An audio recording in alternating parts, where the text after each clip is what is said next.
It was an absolutely crazy game, and in yesterday's madness, England came out on top.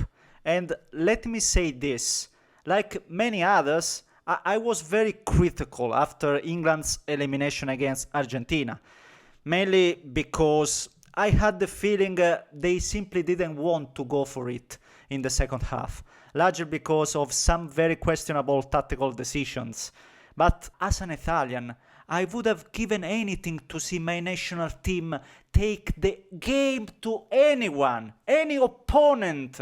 Because yes, in the end, only winning matters, of course. But it's also true that only one team can win the World Cup. There's huge difference between going out in a semi-final, going out in the group stage, and not even qualifying for the World Cup in the first place. And trust me, I know what I'm talking about. So, yes, when you don't win, it's fair to be critical because you can always do better, okay? Okay, but we shouldn't forget the outstanding tournament England have had, finishing in the third place, and in my opinion, proving that they had so many weapons going forward. Honestly, so many. They could hurt any team through almost any attacking player. And if anything, that only makes the disappointment even bigger. But we'll get into that in a second. First of all, as always, I'm Neschio, and this is Beyond the Culture. Mamma che caldo.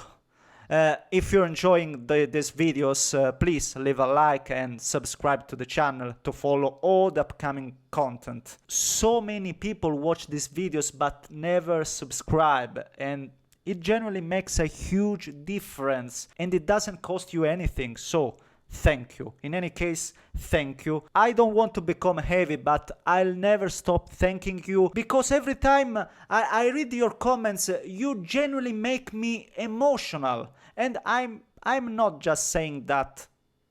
No? Okay. As for the game itself, I think the lack of pressure made all the difference. That's exactly why we saw such an open match. Too open, maybe. England, more than France, in my opinion, looked determined to prove they had all those qualities that, for reasons we've already discussed several times, we simply didn't see in the second half against Argentina.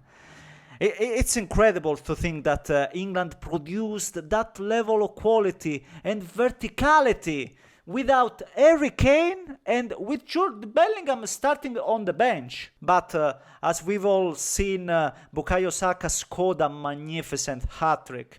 Eze produced a brilliant assist. Konsa's header was outstanding.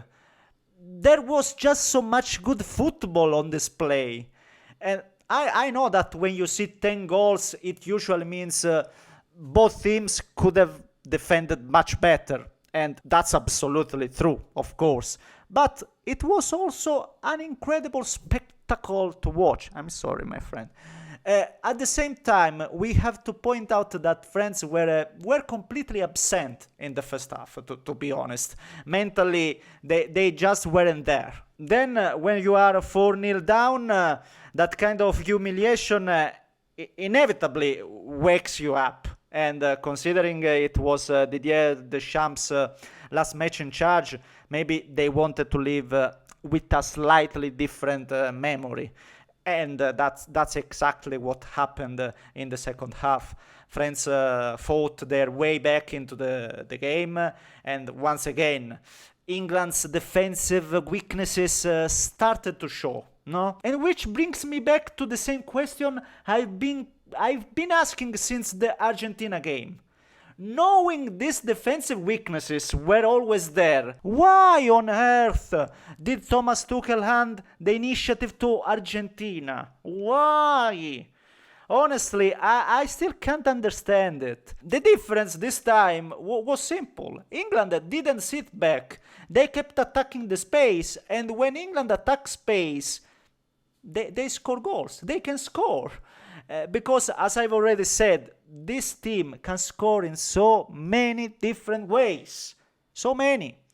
It's true that throughout the tournament, Harry Kane and Jude Bellingham were the main goal scorers. But this match showed that, even without them, England still had plenty of attacking solutions. And maybe those solutions should have been trusted a little more before yesterday. The only decision I really didn't understand from Tuchel was leaving both Kane and Bellingham on the bench. After all, they still had a chance to compete for the Golden Boot, which will now most likely go to Kylian Mbappé. But I don't know whether something happened behind the scenes. Maybe there was some tension, or maybe it was simply a technical decision, because yes, this match mattered, but only up to a point. Still, once again, this performance leaves me with even more regrets. Yes, even more regrets, because England generally had devastating attacking quality. I'm sorry if I repeat that again and again and again, but not using those weapons in the second half against Argentina was, in my opinion, an incredible own goal. At the same time, though, let's not forget what this team has achieved. If I'm not mistaken, this is England's best World Cup finish since 1966. And because of that alone, I think this squad deserves enormous credit for what they've done throughout the tournament. I'll say it again. As an Italian who couldn't experience this World Cup through his own national team, I look at England and I'm genuinely impressed. I'm fascinated by what this team has become. And that's why I don't agree with those fans who only look at the pain of the semi-final defeat. For me, that's not the whole story. I want to remember what has been, in my opinion, an outstanding World Cup campaign. And personally, I'd just like to add one final thing. For me, it's been an honor to start talking about England on this channel. My friend. And it's been an honor trying to build an international community together with all of you. So, once again, thank you. Thank you from bottom of my heart. As I always say, now the ball is in your court. Let me know how you're feeling after this World Cup. How have you experienced this tournament? And if you fancy it, let me know who you think will win tonight between Spain and Argentina. If you enjoyed the video, please leave a like. A big hug from Neschio. Ciao.